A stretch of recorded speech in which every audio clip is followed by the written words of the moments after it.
Hey YouTube, what's going on? Carter here. Have another knife review. I guess it's more of a first impression. This is the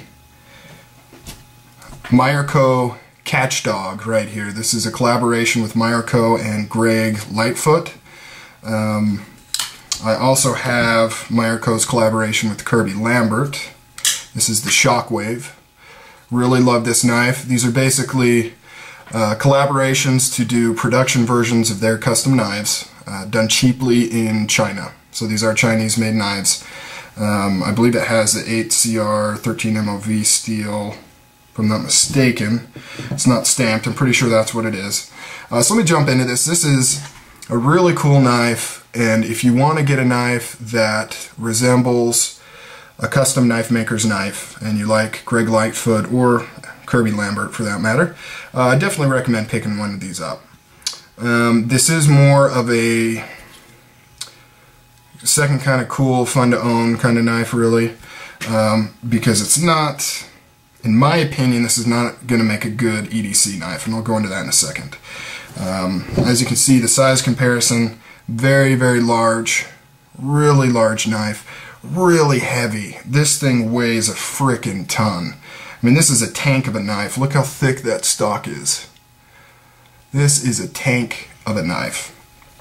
But it definitely could have been lightened up. The blade is pretty interesting. It's kind of like a modified Tonto style. But what I find interesting is it has a little swedge on this side, but not on this side. So it's asymmetrical. The blade shape is not the same on both sides. It's obviously a manual knife. It's opened with a disc up there on top. It has carbon fiber bolsters, contoured G10 scales, very thick liner lock, as you can see there. The pocket clip doesn't go too deep. The Shockwave goes a little bit deeper. Actually, I like the pocket clip on the Shockwave better. I also wish they would have went with a black pocket clip. I don't really care for the shape, but anyways, seems to be functional good enough. Now, the fit and finish on this, if you can look here on this side, this is one thing where it's hard to do, to get the bolster piece with the scale piece to fit together perfectly. And on this side, they actually did it really well. This side, they did it pretty good. There's a little bit of a gap. On my Shockwave, on this side, there's quite a gap on there. But they did a good job. And I picked this up for 30 bucks from KnifeWorks. Best price ever.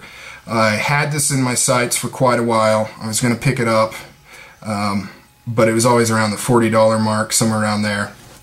This has gone upwards of 50 now, the Kirby Lambert. But I saw it on KnifeWorks for like 20 bucks plus shipping. It was like 27 bucks, so I had to snag it.